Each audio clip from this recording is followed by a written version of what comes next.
Hello ಎಲ್ಲರೂ ಹೇಗಿದ್ದೀರಾ? ನಾವಂತೂ ತುಂಬ ಚೆನ್ನಾಗಿದ್ದೀವಿ. ಈ ದಿನ ನೋಡಿ ನಾವು ಗೌಡನಕುಂಟೆ ಜಾತ್ರೆಗೆ ಬಂದಿದ್ದೀವಿ. ಇಲ್ಲಿ ಕೆಂಚಮಾಂಬ ದೇವಿ ದೊಡ್ಡ ಜಾತ್ರಾ ಮಹೋತ್ಸವ. ನನಗೆ ಸುಮಾರು ಅಂದರೆ ಒಂದು 7-8 ತಿಂಗಳು ಹಿಂದೆಯಿಂದ ಫೋನ್ ಮಾಡಿ ತುಂಬ ಚೆನ್ನಾಗಿ ಮಾತಾಡಿಸ್ತಾ ಇದ್ರಿ ಸಿಸ್ಟರು. ಅವರು ಈ ಥರ ನಮ್ಮ ತವ್ರ ಮನೆಯಲ್ಲಿ ಜಾತ್ರೆ ಆಗುತ್ತೆ, ನೀವು ಅವಾಗ ಬರಲೇಬೇಕು ಅಂತಂದು ಹೇಳ್ತಾ ಇದ್ರು. ನನಗೆ ಆ್ಯಕ್ಚುಲಿ ಹೇಳ್ಬೇಕಂದ್ರೆ ಇವತ್ತು ಮಡಕ್ಷರದಲ್ಲಿ ಒಂದು ವಿಡಿಯೋ ಇತ್ತು.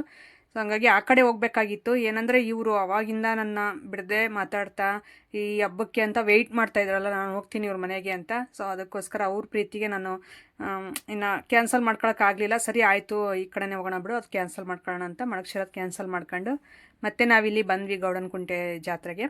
ಸೊ ಬಂದಿದ ತಕ್ಷಣ ಸ್ವಲ್ಪ ಊಟ ಎಲ್ಲ ಮಾಡಿದ್ವಿ. ಮಾಡಾದ್ಮೇಲೆ ಈಗ ಅರಿಶಿನ ಕುಂಕುಮ ಕೊಟ್ಟು ಸ್ಯಾರಿ ಕೊಟ್ಟರು ಸಿಸ್ಟರು. ಸೊ ತುಂಬ ಚೆನ್ನಾಗಿ ಪಟಪಟ ಅಂತ ಮಾತಾಡ್ತಾರೆ. ಎಷ್ಟು ಜೋರಾಗಿ ಮಾತಾಡ್ತಾರೆ ಅಂದರೆ ಭಾಳ ಚೆನ್ನಾಗಿ ಮಾತಾಡ್ತಾರೆ. ಹೊಸಬ್ರು ಹಳಬ್ರು ಅನ್ನಲ್ಲ ಆ ರೀತಿ. ಪಾಪ ಅವ್ರದ್ದು ಕೈ ಆಕ್ಸಿಡೆಂಟಲ್ಲಿ ಆ ಥರ ಆಗಿಬಿಟ್ಟಿದೆ, ಬಲಗೈ. ಭಾಳ ಪೇಯ್ನ್ ಬರುತ್ತೆ ಅಂತ ನಾನು ಕೇಳಿದೆ. ಅದೊಂಥರ ಬೆಂಡ್ ಆಗಿರೋ ಥರ ಇದೆಯಲ್ಲ ಕೈ, ಅದು ಸ್ವಲ್ಪ ಪೇಯ್ನ್ ಜಾಸ್ತಿ ಇರುತ್ತೆ ನಮ್ಗೆ ನೈಟ್ ಟೈಮು ಅಂತಂದು ಹೇಳಿದ್ರು. ಸೊ ನಿಜ ತುಂಬ ನನಗದು ನೋಡಿದ್ರೇ ಫ್ರ್ಯಾಕ್ಚರ್ ಆಗಿರೋದು ಒಂಥರ ಮೈಯೆಲ್ಲ ಜುಮ್ ಅನ್ನುತ್ತೆ. ಆ ಸಿಚುವೇಷನಲ್ಲಿ ಅವರು ಅದು ಯಾವ ರೀತಿ ಫೇಸ್ ಮಾಡಿದ್ರು ಗೊತ್ತಿಲ್ಲ. ನಿಜವಾಗ್ಲೂ ಅದು ಸ್ವಲ್ಪ ಕ್ಯೂರ್ ಆಗಲಿ ಅಂತಂದು ದೇವ್ರ ಹತ್ರ ಕೇಳ್ಕೊಬೇಕಷ್ಟೇ. ಸೊ ಭಾಳ ಡ್ಯಾಮೇಜ್ ಆಗಿದೆ ಕೈ ಪಾಪ. ಸೊ ಬಲಗೈ, ಅದು ಎಡಗೈ ಆದರೂ ಅಲ್ಲ, ಬಲಗೈಯಲ್ಲೇ ನಾವು ಏನೇ ಒಂದು ಕೆಲಸ ಮಾಡಬೇಕಂದ್ರೂ ಬಲಗೈಯಲ್ಲೇ ಮಾಡಬೇಕು. ಅಂಥದ್ರಲ್ಲಿ ಅವ್ರಿಗೆ ಬಲಗೈಯ ರೀತಿ ಆಗಿದೆ ಪಾಪ. ಅದೊಂಥರ ನನಗೆ ಮನಸ್ಸು ನೋವು ಅವ್ರು ನೋಡಿದ ತಕ್ಷಣ. ಇನ್ನು ಮಿಕ್ಕಿದ್ದೆಲ್ಲ ಓಕೆ, ಪಾಪ ಅವರು ಇದು ಹೆಲ್ತೇ ಇದಿಲ್ಲ ನೋಡಿ, ಬಲಗೈ ಆ ಥರ ಆಗಿದೆ. ಹಾಗೆ ನಾವು ಊಟ ಎಲ್ಲ ಮುಗಿಸಿ ಮತ್ತೆ ಅರಿಶಿನ ಕುಂಕುಮ ತಗೊಂಡು ಸ್ಯಾರಿ ಎಲ್ಲ ತೊಗೊಂಡು ಹೊರಗಡೆ ಬಂದಮೇಲೆ ತುಂಬ ಜನ ನಮ್ಮ ಸಬ್ಸ್ಕ್ರೈಬರ್ಸ್ ಇವ್ರ ರಿಲೇಷನಲ್ಲೇ ಇದ್ದಾರೆ. ಸೊ ಎಲ್ಲರೂ ಫೋಟೋಸ್ ಎಲ್ಲ ಇಟ್ಕೊಂಡ್ರು. ಹಾಗೆ ಮಾತಾಡ್ತಾ ಸ್ವಲ್ಪ ಹೊತ್ತು ಎಲ್ಲರೂ ಕೂತಿದ್ವಿ. ದೇವಸ್ಥಾನ ಅಂತೂ ತುಂಬ ಚೆನ್ನಾಗಿ ಕಟ್ಟಿದಾರಂತೆ ಗೌಡನಕುಂಟೆಯಲ್ಲಿ ಅಂತಂದು ಹೇಳ್ತಾ ಇದ್ರು ಇವರು. ಅದಕ್ಕೋಸ್ಕರ ಆ ಕಡೆ ಹೋಗೋಣ ಅಂತಂದು ಅದನ್ನೇ ಮಾತಾಡ್ತಾ ಇದ್ವಿ. ದೇವಸ್ಥಾನ ಸ್ವಲ್ಪ ನೋಡ್ಕೊಂಡು ಬಂದರೆ ಚೆನ್ನಾಗಿರುತ್ತಂತ. ಈ ಹುಡುಗಿರೆಲ್ಲರೂ ಓದ್ತಾವ್ರೆ. ಸೊ ಇದು ಗೌಡನಕುಂಟೆ ಬಂದುಬಿಟ್ಟು ಆಂಧ್ರ. ಸೊ ಆದರೆ ಕನ್ನಡ ಮಾತಾಡ್ತಾರೆ ಎಲ್ಲರೂ ಇಲ್ಲಿ. ಸೊ ನನಗೂ ತುಂಬ ಚೆನ್ನಾಗಿ ಎಲ್ಲರೂ ಅಡ್ಜಸ್ಟ್ ಆದರು ಮಾತಾಡೋದಕ್ಕೆ ಅಂತಂದು. ಹಾಗೆ ನಾನು ಈ ಸಿಸ್ಟರು ಸ್ವಲ್ಪ ಹೊತ್ತು ಕೂತ್ಕೊಂಡು ಮಾತೆಲ್ಲ ಆಡಿದ್ವಿ. ಮಾತಾಡ್ಕೊಂಡು ಹಾಗೆ ದೇವಸ್ಥಾನಕ್ಕೆ ಹೋಗೋಣ ಅಂತಂದು ಹೇಳಿದ್ರು. ಸ್ವಲ್ಪ ಬಂದಿರೋ ರಿಲೇಷನ್ಸು ನಮ್ಮನ್ನು ಈಗ ಪ್ರೀತಿಯಿಂದ ಕರೆದಿರ್ತಾರೆ. ಅದು ದೊಡ್ಡ ಜಾತ್ರೆ ಬೇರೆ, ರಿಲೇಷನ್ಸ್ ಮನೆ ತುಂಬ ಬಂದಿರ್ತಾರೆ. ಅದರಲ್ಲಿ ನಮ್ಮ ಜೊತೆ ಇರಬೇಕಂದ್ರೆ ಆಗಲ್ಲ. ಸೊ ಅದು ನಾನು ತುಂಬ ಚೆನ್ನಾಗಿ ಅರ್ಥ ಮಾಡ್ಕೊತೀನಿ, ಅಡ್ಜಸ್ಟ್ ಮಾಡ್ಕೊತೀನಿ. ಪರವಾಗಿಲ್ಲ, ಬಂದಿರೋರನ್ನ ನೋಡ್ಕೊಳ್ಳಿ, ಮಾತಾಡಿಸಿ ಅಂತೀನಿ. ಆದ್ರೂ ಅವರು ಬಿಡ್ದೇನೆ ಸೊ ನನ್ನಿಂದನೇ ಓಡಾಡ್ತಾಯಿದ್ರು ಆಗಿಂದ. ಇಲ್ಲ ದೇವಸ್ಥಾನದ ಹೋಗಿ ಬಂದು ನೀವು ಮನೆಗೆ ಹೋಗೋವ್ರಿಗೂ ನಾನು ನಿಮ್ಮ ಜೊತೆನೇ ಇರ್ತೀನಿ ಅಂತಂದು ಹೇಳಿದ್ರು. ನಿಜವಾಗ್ಲೂ ಅವ್ರ ಪ್ರೀತಿಗಂತೂ ಸೊ ಬೆಲೆ ಕಟ್ಟೋಕ್ಕೆ ಸಾಧ್ಯನೇ ಇಲ್ಲ ಬಿಡಿ. ಹಾಗೆ ಇಲ್ಲಿ ಕುತ್ಕೊಂಡು ಸ್ವಲ್ಪ ಮಕ್ಕಳ ಜೊತೆ ಎಲ್ಲ ಮಾತಾಡ್ಕೊಂಡು, ಹಾಗೆ ಸಿಸ್ಟರ್ ಅವ್ರದ್ದು ನಾನು ಹೇಳೋದೇ ಮರ್ತೆ, SR ಪಾಳ್ಯ ಅಂತ ಊರು, ನಮ್ಮೂರಿಂದ ಸ್ವಲ್ಪ ದೂರದಲ್ಲೇ ಸಿಗುತ್ತೆ. SR ಪಾಳ್ಯ. ಸೊ ಇದು ತವ್ರ ಮನೆ ಗೌಡನಕುಂಟೆ ಸಿಸ್ಟರ್ಗೆ. ಹಾಗಾಗಿ ತವ್ರ ಮನೆಗೆ ನನ್ನ ಕರ್ಕೊಂಡು ಬಂದಿರೋ ಅಂಥದ್ದು ಈಗ ಹಬ್ಬಕ್ಕೆ. ಸೊ ಈಗ ನೋಡಿ ಇಲ್ಲಿಂದ ದೇವಸ್ಥಾನಕ್ಕೆ ಹೊರಟ್ವಿ. ಈಗ ತೋರಿಸ್ತೀನಿ, ಕೆಂಚಮಾಂಬ ದೇವಿ ದೊಡ್ಡ ಜಾತ್ರಾ ಮಹೋತ್ಸವ ಅಂತ. ಸೊ ತುಂಬ ಚೆನ್ನಾಗಿದೆ. ದೇವರ ದರ್ಶನ ನೀವು ಮಾಡ್ಕೊಳ್ಳಿ. ದೇವ್ರನ್ನ ತೋರಿಸ್ತೀನಿ, ಗರ್ಭಗುಡಿಯಲ್ಲಿರುವಂಥ ದೇವ್ರನ್ನ.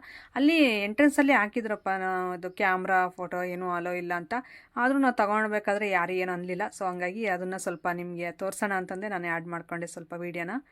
ಹಾಗೆ ಇಲ್ಲಿಂದ ಈ ಸಂದಿಲಿ ಸ್ವಲ್ಪ ದೂರದಲ್ಲೇ ಮನೆ ಅಂದರೆ ದೇವಸ್ಥಾನ ಸಿಗುತ್ತೆ. ಹಾಗಾಗಿ ಹಿಂಗೆ ಬಂದ್ವಿ.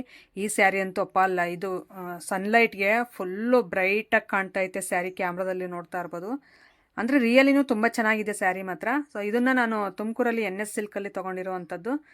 ಭಾಳ ಚೆನ್ನಾಗಿದೆ ಸ್ಯಾರಿ. ನೀವು ಮುಂಚೆ ಕೇಳಿದ್ರಿ ಇದನ್ನು ಒಂದು ಸಾರಿ, ಅವಾಗಲೂ ಹೇಳಿದ್ದೆ. ಆದ್ರೂ ಇದರಲ್ಲಿ ನಿಮಗೆ ಒಂದು ಕ್ಲಾರಿಫೈ, ನಾನು ಹಾಕಿರೋಂಥ ಸೀರೆ ಜ್ಯುವೆಲರಿ ಎಲ್ಲ ಕೇಳ್ತಾ ಇರ್ತೀರಲ್ಲ ನೀವು, ಅದಕ್ಕೋಸ್ಕರ ಮುಂಚೆನೇ ಹೇಳ್ತಾ ಇದ್ದೀನಿ. ಈ ಸ್ಯಾರಿನ NS ಸಿಲ್ಕಲ್ಲಿ ತೊಗೊಂಡಿದ್ದು 3,500 ಏನೋ ಕೊಟ್ಟಿದ್ವಿ. ಸೊ ಇದನ್ನು ವರ್ಕ್, ಇದು ಥ್ರೆಡ್ ವರ್ಕ್ ಅಂತಾರಲ್ಲ, ಎಂಬ್ರಾಯ್ಡ್ರಿ ವರ್ಕು. ಸೊ ಅದನ್ನು ಮಾಡಿಸಿದ್ದೀನಿ ಬ್ಲೌಸ್ಗೆ. ಭಾಳ ಚೆನ್ನಾಗಿತ್ತು. ಹಾಗೆ ಇವರು ಹೊಸದಾಗಿ ಯೂಟ್ಯೂಬ್ ಚಾನಲ್ ಕ್ರಿಯೇಟ್ ಮಾಡಿದ್ದೀವಿ, ಸೊ ನಿಮ್ಮ ವೀಡಿಯೋಸ್ನ ನೋಡ್ತಾ ಇರ್ತೀವಿ ಅಂತಂದು ಹೇಳಿ ಪರಿಚಯ ಮಾಡ್ಕೊಂಡ್ರು. ಸೊ ತುಂಬ ಖುಷಿ ಅನ್ನಿಸ್ತು. ಯಾಕಂದರೆ ಹೆಣ್ಮಕ್ಳು ಸುಮ್ಮನೆ ಇಲ್ಲದೆ ಹಿಂಗೆ ಒಬ್ಬೊಬ್ಬರಾಗಿ ಸ್ಟಾರ್ಟ್ ಮಾಡ್ತಾ ಇದ್ರಲ್ಲ, ಯೂಟ್ಯೂಬ್ ಆಗಿರ್ಬೋದು, ಇನ್ಸ್ಟಾಗ್ರಾಮ್ ಆಗಿರ್ಬೋದು, ಎಲ್ಲ ವೀಡಿಯೋಸ್ ಮಾಡೋದಕ್ಕೆ ಅಂತ. ಸೊ ಏನಾದರೂ ಒಂದು ಪ್ರಯತ್ನ ಮಾಡಲೇಬೇಕು ಅನ್ನೋದು ನಮ್ಮ ಕಡೆ ಹೆಣ್ಮಕ್ಳಲ್ಲೂ ಈಗ ಬಂದಿದೆ. ಅದರಲ್ಲಿ ಮನೆಯಲ್ಲಿ ತುಂಬ ಚೆನ್ನಾಗಿ ಎಲ್ಲರೂ ಒಪ್ಪಿಗೆ ಕೊಟ್ಟು ಮುಂದೆ ನಡೆಸ್ತಾ ಇದ್ದಾರೆ. ಸೊ ತುಂಬ ಖುಷಿ ಅನ್ನಿಸ್ತು. ಅವ್ರ ಮಾತು ಕೇಳೇ ಖುಷಿ ಅನ್ನಿಸ್ತು. ಯಾಕಂದರೆ ನಮ್ಮ ಸೈಡು ಸ್ವಲ್ಪ ಕಡಿಮೆನೇ ಈ ಥರ ಯೂಟ್ಯೂಬರ್ಸ್ ಆಗಿರ್ಬೋದು, ವೀಡಿಯೋಸ್ ಮಾಡೋರಾಗಿರೋದು. ಪಾವಗಡ ಸೈಡು ಸ್ವಲ್ಪ ಕಡಿಮೆ ಜನನೇ ಸಿಗೋದು. ಅದರಲ್ಲಿ ಇವರು ಹೊಸದಾಗಿ ಸ್ಟಾರ್ಟ್ ಮಾಡಿದಾರಂತೆ. ಅವ್ರಿಗೂ ಆಲ್ ದಿ ಬೆಸ್ಟ್ ಅಂತಂದು ಹೇಳಿ ಹಾಗೆ ಬಂದ್ವಿ ದೇವಸ್ಥಾನದ ಒಳಗಡೆ. ಎಂಟ್ರೆನ್ಸಲ್ಲಿ ಡೆಕೋರೇಷನ್ ಎಲ್ಲ ನೋಡಿರ್ಬೋದು ನೀವು, ತುಂಬ ಚೆನ್ನಾಗಿ ಮಾಡಿದ್ರು ದೇವಸ್ಥಾನಕ್ಕೆ. ಇಲ್ಲಿ ನೋಡಿ ಅವರು ನಮ್ಮ ಸಬ್ಸ್ಕ್ರೈಬರು, ಅವರು ಮಾತಾಡಿಸ್ತಾ ಇದ್ರಲ್ಲ, ಅವ್ರ ಜೊತೆ ಮಾತಾಡ್ಕೊಂಡು ಒಳಗಡೆ ಗರ್ಭಗುಡಿಯಲ್ಲಿ ದೇವ್ರ ದರ್ಶನ ಮಾಡ್ಕೊಳ್ಳೋಣ, ನೋಡೋಣ ಯಾವ ರೀತಿ ಅಲಂಕಾರ ಮಾಡಿದ್ದಾರೆ ಅನ್ನೋದು ನನಗೊಂದು ಕ್ಯೂರಿಯಾಸಿಟಿ. ಯಾಕಂದರೆ ಹೊರಗಡೆನೇ ಇಷ್ಟು ಚೆನ್ನಾಗಿ ರೆಡಿ ಮಾಡಿದ್ದಾರೆ, ದೇವ್ರು ಯಾವ ಥರ ಇದ್ದಾರೆ ನೋಡಬೇಕು ಅಂತ ನನಗೆ. ಸೊ ಹಾಗೆ ನಮ್ಮ ಇಲ್ಲಿ ಈ ಊರಿನವರು ತುಂಬ ಜನ ಸಬ್ಸ್ಕ್ರೈಬರ್ಸ್ ಇದ್ದಾರೆ ನಮಗೆ. ಅವರು ಕಾಲ್ ಮೇಲೆ ಕಾಲ್ ಮಾಡ್ತಾನೆ ಇದ್ರು. ಅದು ನೆಟ್ವರ್ಕ್ ಪ್ರಾಬ್ಲಮ್ ಆಗಿಬಿಟ್ಟಿದೆ, ಜನ ಯಾವಾಗ ಸೇರಿಬಿಡ್ತಾರೋ ನೆಟ್ವರ್ಕ್ ಪ್ರಾಬ್ಲಮ್ ಆಗುತ್ತೆ. ಹಾಗೆ ಈಗ ನೋಡಿ ತೋರಿಸಿದ್ನಲ್ಲ ನಿಮ್ಗೂ, ದೇವ್ರ ದರ್ಶನ ಮಾಡ್ಕೊಬಿಡಿ ಇಲ್ಲಿಂದನೇ. ತುಂಬ ಚೆನ್ನಾಗಿ ಅಲಂಕಾರ ಮಾಡಿದ್ರು, ಕೆಂಚಮಾಂಬ ದೇವಿ ಅಂತಂದು ಹೇಳ್ಬಿಟ್ಟು, ಹೆಣ್ಣು ದೇವರಲ್ಲ. ಸೊ ತುಂಬ ಚೆನ್ನಾಗಿತ್ತು, ನನಗಂತೂ ಸಖತ್ತಾಗಿ ಇಷ್ಟ ಆಯಿತು. ಈ ಡೆಕೋರೇಷನ್ ಆಗಿರ್ಬೋದು, ಆ ದೇವರು ಕಾಣಿಸ್ತಾ ಇದ್ರಲ್ಲ ಹೊರಗಡೆ, ಭಾಳ ಚೆನ್ನಾಗಿ ಹಂಗೆ ನಿಜವಾಗ್ಲೂ ದೇವ್ರು ಕೂತಿದಾರೇನೋ ಅನ್ನೋ ರೀತಿ ಕಾಣಿಸ್ತಾ ಇತ್ತು. ಹಾಗೆ ಇಲ್ಲಿ ಸೈಡಲ್ಲಿ ಅಲಂಕಾರ ಮಾಡಿರುವಂಥ ದೇವರುಗಳು.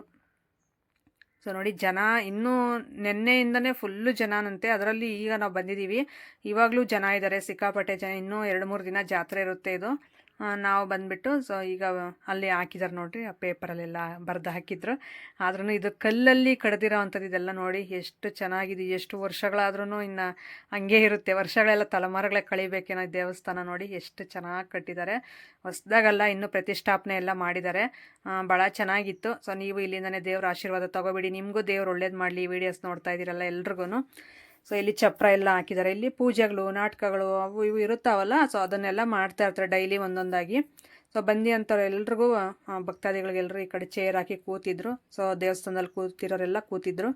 ನಾವು ಹೊರಗಡೆ ಸ್ವಲ್ಪ ಇವರು ಹುಡುಗರಲ್ಲಿ ಸಿಕ್ಕಿದ್ರಲ್ಲ, ಸಿಸ್ಟರ್ ಕೀರ್ತನ ಅವರು. ಸೊ ಅವ್ರು ಸಿಕ್ಕಿದ್ರು, ಅವ್ರ ಅಮ್ಮನ ಹುಡುಗಿ, ಅವ್ರ ಜೊತೆ ಮಾತಾಡ್ತಾ ಇದ್ವಿ. ಉದ್ದ ಹೇರ್ ಇತ್ತಲ್ಲ, ಸೊ ನೀವು ಅಲ್ಲಿ ತಮ್ಲೈನಲ್ಲಿ ನಾನು ಇಟ್ಟಿದ್ದೆ ಆ ವಿಡಿಯೋಗೆ. ಸೊ ಅದೇ ಹುಡುಗಿನೇ ಮಾತಾಡ್ತಾ ಇದ್ದೀವಿ. ಸೊ ಇಲ್ಲಿನೂ ಹರ್ಷಿತಾ ಅನ್ನೋರು, ಅವರು ಇವ್ರ ಫ್ರೆಂಡೇನೆ.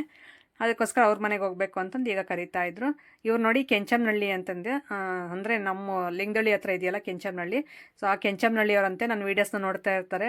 ನಮ್ಮ ಮನೆಯವ್ರನ್ನ ಸುಮ್ಮನೆ ಕೂಗ್ತಾವ್ರೆ ಅವ ಆಂಟಿ ಬಂದುಬಿಟ್ಟು, ಸೊ ನೀವೇ ಎಲ್ಲ ವೀಡಿಯೋಸ್ ಮಾಡೋದು ಅಂತ. ಹೌದು ಅಂದರೆ ಸರಿ ನಮ್ದೊಂದು ಫೋಟೋ ಹಿಡ್ಕೊಳ್ರಿ ಅಂತ ಅಂದ್ರಲ್ಲ, ತುಂಬ ಖುಷಿ ಅನ್ನಿಸ್ತವ್ರು ಕೂಗಿ ಮಾತಾಡಿಸಿದ್ದು ಕೇಳಿ. ಹಾಗೆ ಸ್ವಲ್ಪ ಫೋಟೋಸ್ ಎಲ್ಲ ಇಟ್ಕೊಂಡ್ವಿ. ಈಗ ದೇವಸ್ಥಾನದಿಂದ ಹೊರಗಡೆ ಹೋಗ್ಬಿಟ್ಟು ಇದು ಎಂಟ್ರೆನ್ಸ್ ತೋರಿಸ್ತೀನಿ ನೋಡಿರಿ ನಿಮಗೆ ಯಾವ ಥರ ಇದೆ ಅಂತಂದು. ನಿಜವಾಗ್ಲೂ ತುಂಬ ಚೆನ್ನಾಗಿತ್ತು. ಹಾಗೆ ನೋಡಿ, ಸೊ ಇವ್ರ ಕೈಲಿ ಹೇಳಿ ಕಳಿಸ್ತಾರೆ ಹರ್ಷಿತಾ ಅನ್ನೋ ಹುಡುಗಿ. ಸೊ ಮನೆಗೆ ಬರಬೇಕು ಅಂತಂದೇಳಿ ನಾನು ಫೋನು ಲಿಫ್ಟ್ ಮಾಡ್ತಿದ್ದೀನಿ, ಆದರೆ ವಾಯ್ಸ್ ಕೇಳ್ತಾ ಇಲ್ಲ, ಆ ಥರ ಆಗಿಬಿಟ್ಟಿದೆ. ಇಲ್ಲಿ ತುಂಬ ಜನ ಇನ್ನೂ ನಮ್ಮ ಸಬ್ಸ್ಕ್ರೈಬರ್ ಮನೆಗೆ ಹೋಗಲಿಲ್ಲ ನಾನು, ಯಾಕಂದರೆ ಫೋನ್ ಕನೆಕ್ಟ್ ಆಗ್ತಾ ಇರಲಿಲ್ಲ. ಹಾಗಾಗಿ ಇನ್ನು ಬೇಜಾರು ಮಾಡ್ಕೊಂಡಿರೋರು ಮಾಡ್ಕೊಂಡಿದ್ದಾರೆ. ಸೊ ನಾವೆಲ್ಲರಿಗಿಂತಲೂ ಮುಂಚೆನೇ ಕರೆದಿದ್ರೆ ನೀವು ನಮ್ಮ ಮನೆಗೆ ಬಂದಿಲ್ಲ ಹಿಂಗೆ ಅಂತ ಮೆಸೇಜ್ ಎಲ್ಲ ಮಾಡಿದರು. ನಿಜವಾಗ್ಲೂ ಈ ವಿಡಿಯೋ ನೋಡಿದ್ರೆ ಸಾರಿ ಕೇಳ್ತಾ ಇದ್ದೀನಿ ಎಲ್ರಿಗೂ. ಹಾಗೆ ಈ ದೇವಸ್ಥಾನದಿಂದ ಮತ್ತೆ ಅವ್ರ ಮನೆ ಹತ್ರ ಹೋಗೋಣ ಅಂತ ಬರ್ತಾ ಇದ್ದರೆ, ಸೊ ಇಲ್ಲಿ ನಮ್ಮ ಸಬ್ಸ್ಕ್ರೈಬರ್ ಅಂದರೆ ಗಂಡು ಮಕ್ಳಂತೂ ತುಂಬ ಚೆನ್ನಾಗಿ ಎಲ್ಲರೂ ನಿಮ್ಮ ವೀಡಿಯೋಸ್ನ ನೋಡ್ತೀವಿ, ನೀವು ನಮಗೆ ತುಂಬ ಇಷ್ಟ ನೀವು ಅಂತಂದು ಹೇಳ್ಬಿಟ್ಟು ಪರಿಚಯ ಮಾಡ್ಕೊಂಡು ಅವ್ರಿಗವರೇ ಮಾತಾಡ್ಸಿರಲ್ಲ, ತುಂಬ ಖುಷಿ ಅನ್ನಿಸ್ತು. ಅವ್ರ ಜೊತೆ ಮಾತಾಡ್ಕೊಂಡು ನೋಡಿ ದೇವಸ್ಥಾನದ ಹೊರಗಡೆ ತೋರಿಸ್ತಾ ಇದ್ದೀನಿ ಈಗ.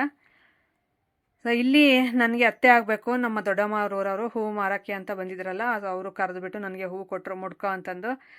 ತಲೆಯಲ್ಲಿ ಹೂವಿಲ್ಲ, ಹಂಗೆ ಬಂದಿದ್ದೀಯ ಅಂತಂದೇಳಿ ಬೈತಾಯಿದ್ರು. ಸೊ ಏನಿಲ್ಲ, ಇನ್ನು ದೇವಸ್ಥಾನದ ಒಳಗಡೆ ಹೋಗಿದ್ನಲ್ಲ, ಅದೊಂದು ಸ್ವಲ್ಪ ದೇವ್ರ ಹೂವು ಇಟ್ಕೊಂಡಿದ್ದು ತಲೆಗೆ, ಹಾಗಾಗಿ ಈಗ ಅವ್ರು ಕೊಟ್ಟಿರೋ ಅಂಥ ಹೂವು ಮುಟ್ಕೊಂಡು ಸೊ ಇವ್ರ ಜೊತೆ ಈಗ ಮನೆಗೆ ಹೋಗೋಣ ಅಂತ. ನೋಡಿ ಎಷ್ಟು ಚೆನ್ನಾಗಿದೆ, ಹೊರಗಡೆಯಿಂದ ಭಾಳ ಚೆನ್ನಾಗಿದೆ ದೇವಸ್ಥಾನ. ಇಲ್ಲಿಂದ ಈಗ ಹುಡುಗಿರಿಬ್ಬರು ಇಲ್ಲಿಗೆ ಬಂದರು, ಹರ್ಷಿತನು ಮತ್ತು ಕಾವ್ಯ ಅಂತ. ಸೊ ಕರ್ಕೊಂಡೋಗೋದಕ್ಕೆ ಅಂತ ಮತ್ತೆ ಅವ್ರ ಜೊತೆ ಈಗ ಹೋಗ್ತಾ ಇದ್ದೀವಿ ಅವ್ರ ಮನೆ ಹತ್ರ. ಭಾಳ ಜಾತ್ರೆ ಅಂದರೆ ನಿಜ ನಾನು ನೋಡಿರಲಿಲ್ಲ, ನಿಜವಾಗ್ಲೂ ಅಷ್ಟು ಚೆನ್ನಾಗಿ ಮಾಡ್ತಾವ್ರೆ ಜಾತ್ರೆಗಳು. ಒಂದು ಊರಿಗಿಂತಲೂ ಇನ್ನೊಂದು ಊರಲ್ಲಿ ಫುಲ್ಲು ಜೋರು. ಈಗ ಉದ್ಗೂರಲ್ಲಿ ನೋಡಿದ್ವಲ್ಲ, ಅಲ್ಲೇ ಜಾಸ್ತಿ ಜೋರೇನೋ ಅಂದ್ಕೊಂಡು ಅಲ್ಲಿಂದ ಇಲ್ಲಿ ಬಂದರೆ ಇಲ್ಲಂತೂ ಇನ್ನೂ ಸಖತ್ತು ಜೋರಾಗಿ ಮಾಡ್ತಾವ್ರೆ. ಸೊ ಇದೆಲ್ಲ ಭಾಳ ಚೆನ್ನಾಗಿತ್ತು. ಅದು ನಾವು ವೀಡಿಯೋದಲ್ಲಿ ತೋರಿಸೋದಕ್ಕಿಂತಲೂ ಇನ್ನೂ ರಿಯಲಿ ನೋಡಿದ್ರೆ ಆ ಹಬ್ಬದ ಸಡಗರ ಆಗಿರ್ಬೋದು, ತಮಟೆ ವಾಲ್ಗ ಸೌಂಡು, ಅದೆಲ್ಲ ಒಂಥರ ಖುಷಿ ಅನಿಸುತ್ತೆ ಮನಸ್ಸಿಗೆ. ಸೊ ಜಾತ್ರೆ ಅಂದರೆ ಈ ರೀತಿ ಇರಬೇಕು ಅನ್ನೋ ರೀತಿ ಇರುತ್ತೆ. ಸೊ ನೋಡಿ ಇಲ್ಲಿ ನಾನು ನೆಕ್ಸ್ಟ್ ಆ ಹುಡುಗಿಯರ ಮನೆಗೆ ಹೋಗಲಿಲ್ಲ, ಫಸ್ಟ್ ಇವ್ರ ಮನೆಗೆ ಬಂದೆ. ಸೊ ಇಲ್ಲಿ ಇವರು ಬಿಡಲೇ ಇಲ್ಲ ಮಡ್ಲಕ್ಕಿ ಹಾಕೋವ್ರಿಗೂ. ಸೊ ಮಡ್ಲಕ್ಕಿ ಕೊಟ್ಬಿಟ್ಟು ಈಗ ಅವ್ರು ಕಳಿಸ್ಕೊಡ್ತಾವ್ರೆ ನನಗೆ. ಸೊ ನಾನು ಮಾಡ್ಕೊಂಡಿರುವಂಥ ಪುಣ್ಯ ಅಂತಂದೇ ಹೇಳ್ಬೋದು, ಯಾಕಂದರೆ ಅರಿಶಿನ ಕುಂಕುಮ ಮಡ್ಲಕ್ಕಿ ಸಿಗೋದು ಅಷ್ಟು ಸುಲಭದ ಮಾತೇ ಅಲ್ಲ. ಸೊ ನಾನು ಹೋದ ಕಡೆ ಎಲ್ಲ ಅರಿಶಿನ ಕುಂಕುಮ ಕೊಟ್ಟು ಮಡ್ಲಕ್ಕಿ ಕೊಡ್ತಾರೆ. ಸೊ ನಿಜವಾಗ್ಲೂ ನಿಮಗೆ ತುಂಬ ಥ್ಯಾಂಕ್ಸ್ ಎಲ್ರಿಗೂ. ಈ ವಿಡಿಯೋ ನೋಡ್ತಾ ಇದ್ರೆ ನಿಜವಾಗ್ಲೂ ಎಲ್ರಿಗೂ ತುಂಬ ಥ್ಯಾಂಕ್ಸು. ನಾನಂತೂ ನಿಮಗೆ ಚಿರಋಣಿಯಾಗಿರ್ತೀನಿ, ಯಾವಾಗಲೂ ಅಷ್ಟೇ, ನಾನು ಇರೋ ತನಕ ನಿಮಗೆ ಋಣಿಯಾಗೇ ಇರ್ತೀನಿ. ಈಗ ಮಡ್ಲಿಗೆ ಅಂತ ಹಾಕಿದ್ರು. ಸೊ ಅದು ಎಮ್ಮ ಬಾರ್ಡ್ರ್ ಸೀರೆ ಉಟ್ಕೊಂಡವಳೆ ಹೆಂಗೆ ಹಾಕೋದು ಅಂತಂದು ಮಾತಾಡ್ತಾಯಿದ್ರು ಅವ್ರಿಗವ್ರೆ. ಪರವಾಗಿಲ್ಲ, ಮಡ್ಲಕ್ಕಿ ಅಲ್ವಾ, ಹಾಕ್ಕೋಬೋದು, ಹಾಕ್ರಿ, ಸೀರೆ ಏನು ಇಂಪಾರ್ಟೆಂಟ್ ಅಲ್ಲ ಅಂತಂದು ಹೇಳಿದೆ ನಾನು. ಸೊ ಅದಕ್ಕೆ ಸರಿ ಅಂತಂದು ಮಡ್ಲಕ್ಕಿ ಹಾಕಿದ್ರು. ಅದರಲ್ಲಿ ಈಗ ತೆಗೆದುಬಿಟ್ಟು ಎಲ್ಲ ಒಂದು ಕವರ್ಗೆ ಹಾಕ್ಕೊಂಡು ಮತ್ತೆ ನಾವು ಬಂದಿದ್ದು ಹರ್ಷಿತಾ ಅವ್ರ ಮನೆಗೆ. ಸೊ ಈ ಹುಡುಗಿ ಅಂತೂ ಸ್ಯಾರಿ ತಂದುಬಿಟ್ಟವಳೆ. ಸ್ಯಾರಿ ತೊಗೊಂಡು ನನಗೆ ಗೊತ್ತೇ ಅಂದರೆ ಸ್ಟಾರ್ಟಿಂಗಲ್ಲಿ ಸ್ವಲ್ಪ ಅರ್ಶಿನ ಕುಂಕುಮ ಕೊಡ್ತಾಳೆ ಅಂತ ತೊಗೊಂಡ್ರೆ, ಆಮೇಲೆ ಸ್ಯಾರಿ ಕೈಗಿಟ್ಲು. ಅಲ್ಲ, ಇನ್ನೂ ಮದುವೆನೂ ಆಗಿಲ್ಲ, ಏನಿಲ್ಲ ನೋಡ್ರಿ. ಎಷ್ಟೊಂದು ಮನೆಗಳಲ್ಲಿ ಯಾವ ಥರ ಕಲಿಸಿದ್ದಾರೆ ಅಂತ ಅಂದರೆ, ಸಂಪ್ರದಾಯ, ನಮ್ಮ ಹಿಂದೂ ಸಂಪ್ರದಾಯಗಳು ಯಾವ ರೀತಿ ಇರುತ್ತೋ ಆ ರೀತಿ. ಸೊ ಬಳೆ ಕೊಡೋದಾಗಿರ್ಬೋದು, ಇಲ್ಲ ಅರಿಶಿನ ಕುಂಕುಮ ಕೊಟ್ಟು ಸ್ಯಾರಿ ಕೊಡೋದು. ಮಕ್ಳಿಗೆ ಎಷ್ಟು ಚೆನ್ನಾಗಿ ಕಲಿಸಿದ್ದಾರೆ ಅಂದರೆ, ಓದ್ಕೊಂಡಿರೋವಂಥ ಮಕ್ಕಳಿಗೆ ಈ ಕಾಲದಲ್ಲಿ ಈ ಥರ ಎಲ್ಲ ಗೊತ್ತಾಗೋದೇ ಇಲ್ಲ. ಸೊ ಹುಡುಗಿ ಏನು ಬೇಕೋ ಅದು ಕ್ಲೀನಾಗೆ ನೋಡ್ಕೊತಾ ಇದ್ದಾಳೆ. ಆಗಿಂದ ಬಂದಾಗಿಂದ ನಾನು ಎಲ್ಲ ಅಬ್ಸರ್ವ್ ಮಾಡ್ತಾಯಿದ್ದೀನಿ. ಈ ಥರ ಮುಂಚೆಯಿಂದನೇ ಹೆಣ್ಮಕ್ಳಿಗೆಲ್ಲ ಕಲಿಸಿದ್ರೆ, ಸೊ ಒಂದು ಕಲ್ತಿರೋ ಅಂಥ ಇದು ಚೆನ್ನಾಗಿರುತ್ತೆ. ಗಂಡನ ಮನೆಗೆ ಹೋದ್ರೂ ಎಲ್ಲರನ್ನೂ ಹೆಣ್ಮಕ್ಳು ನೋಡ್ಕೊಳ್ಳೋದಾಗಿರ್ಬೋದು ಎಲ್ಲನೂ. ಸೊ ನೀವು ಇದು ನೋಡ್ತಾ ಇರ್ಬೋದು. ಇದು ನೆನಪಿದೆಯೇನೋ ಇಲ್ವೋ ಗೊತ್ತಿಲ್ಲ ನಿಮಗೆ. ಅದನ್ನು ವಾಡೇವ್ ಅಂತಾರೆ. ಸೊ ಹಿಂದಿನ ಕಾಲದಲ್ಲಿ ವಾಡೇವ್ ಅಂತ ಕರೆಯೋರು. ಅದರಲ್ಲಿ ನಾವು ಬೆಳೆದಿರೋವಂಥ ದವಸ ಧಾನ್ಯ ಎಲ್ಲ ಬಚ್ಚಿಟ್ಕೊಳ್ಳೋದು, ಅದರಲ್ಲಿ ಹಾಕಿ ಎತ್ತಿಡೋದು. ಆಗ ಚೀಲಗಳಲ್ಲಿ ಎಲ್ಲ ಇಡ್ತಾರಿಲ್ಲ, ಇದರಲ್ಲೇ ಹಾಕಿಡೋರು. ಸೊ ಇದರಲ್ಲಿ ಈಗ ನೆಲ್ಲು, ರಾಗಿ ಹಿಂಗೆ ಬೆಳೆದ್ರೆ ಜಾಸ್ತಿ ಒಯ್ದು ಬಿಡೋರು ಅದರಲ್ಲಿ. ಸೊ ಹಿಂಗೆ ಅದನ್ನು ನೋಡಿ ನಾನು ಅದೊಂದು ಕ್ಲಿಪ್ನ ಆ್ಯಡ್ ಮಾಡ್ತಾಯಿದ್ದೀನಿ. ಭಾಳ ಚೆನ್ನಾಗಿತ್ತು. ಆವಾಗ ನಾನು ಚಿಕ್ಕ ಹುಡುಗಿ ಇದ್ದಾಗ ನೋಡಿದ್ದೆ, ಯಾರೋ ಒಬ್ರಿಬ್ಬರ ಮನೇಲಿ ನೋಡಿರ್ತೀನಿ ಆಗ ಸಮೇತನೂ. ಈಗ ಅವ್ರ ಮನೇಲಿತ್ತು, ಹಾಗಾಗಿ ತೋರಿಸ್ದೆ. ಅಲ್ಲಿ ಪಕ್ಕದ ಮನೆಯಲ್ಲೇ ಸೊ ನಮ್ಮ ಸಬ್ಸ್ಕ್ರೈಬರ್ ಇದ್ದರು, ಅವರು ಅರ್ಶಿನ ಕುಂಕುಮ ಕೊಟ್ಟು ಈಗ ಕಳಿಸ್ತಾವ್ರೆ. ಸೊ ಇಲ್ಲಿಂದ ನಾವು ನೆಕ್ಸ್ಟ್ ಹೊರಟಿದ್ದು ಗಾಡಿ ಬಿಟ್ಟಿದ್ವಲ್ಲ ಫಸ್ಟ್ ಮನೆಯಲ್ಲಿ, ಸಿಸ್ಟರ್ ಮನೆಯಲ್ಲಿ. ಸೊ ಅಲ್ಲಿ ಗಾಡಿಗೆ ತಗೊಂಡು ಹೊರಡೋಣ ಅಂತ ನೋಡಿ. ಸೊ ಇಲ್ಲಿ ಹಾಕಿದ್ದಾರೆ ಕೆಂಚಮಾಂಬ ದೇವಿ ಜಾತ್ರಾ ಮಹೋತ್ಸವ ಅಂತ, ಗೌಡನಕುಂಟೆ. ಸೊ ಇದು ಆಂಧ್ರ, ಹಾಗಾಗಿ ತೆಲುಗಲ್ಲೇ ಬರೆದಿದ್ದಾರೆ ಎಲ್ಲನೂ. ಸೊ ನೋಡಿ, ಈ ಥರ ತುಂಬ ಚೆನ್ನಾಗಿ ಮಾಡಿದ್ರು ಜಾತ್ರೆ. ಸೊ ನಿಮ್ಗೆ ಯಾವ ರೀತಿ ಅನ್ನಿಸ್ತು ಈ ಜಾತ್ರೆ ಅಂತ ನನಗೆ ಕಾಮೆಂಟ್ ಸೆಕ್ಷನಲ್ಲಿ ತಿಳಿಸಿ.